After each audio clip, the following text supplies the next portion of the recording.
Host of Ungoverned on LFA TV, Shawn Farash, and host of Wendy Bell Radio, Wendy Bell. All right, so Wendy, you fancy yourself a bit of a radio person. You don't get any subsidies. Oh my God. Okay. First of all, I love you. Best monologue ever. I'm laughing hysterically, going, yes, yes, yes. The white college-educated liberal woman who likes to finger wag you and tell you what's going on. Well, I can tell Catherine. I haven't gotten one hot cent. I've started a radio network that's now national. I get text coming and going. And if people don't like what I do or what I say, you know what they do? They don't listen. And when they don't listen, people don't advertise. And when they don't advertise, I can't pay my taxes. I can't call Carl and be like, yo, bro, where's your cut? Because I need it now. It's ridiculous. It's offensive. And she sucks. Yeah. Shawn?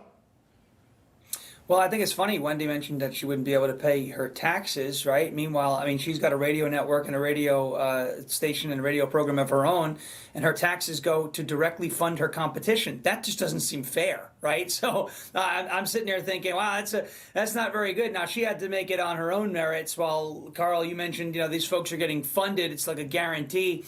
And the craziest part about NPR, PBS, the Corporation for Public Broadcasting, the fact that these outlets are being now defunded, which apparently drove Elmo crazy over the weekend. I don't know if you saw what he said on X recently, but I think he was angry about these funding cuts. You see that they're left-wing propaganda outlets, and you have the United States Agency for International Development.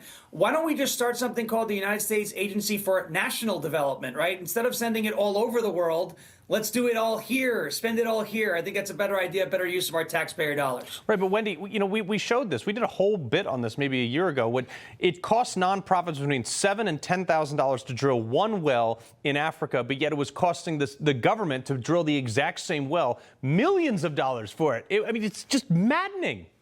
Yeah.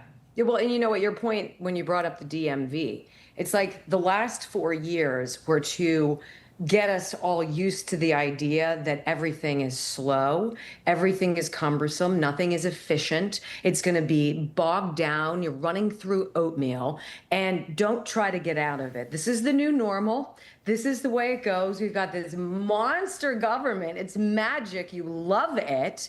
And sooner or later, you'll get burned out of your house, and some big government Bigfoot will come in, move you out, put in a bunch of people who don't belong there, and say, we're such good people. But the other thing, like, Shawn, I drive through D.C. and I see these huge white columns and fancy government buildings, and I get so irritated. And I look at people who are freaking out. I mean, some Democrats are spazzing over this. This is a $9 billion cut on a $6 trillion budget, okay? Right. Like, everybody wants cuts, but nobody wants to cut a thing. Right. Yeah, well, and you mentioned the efficiency or lack thereof of the government spending money. How about $1.8 billion not being enough to renovate the Fed, right? I mean, you're talking about a building that already exists.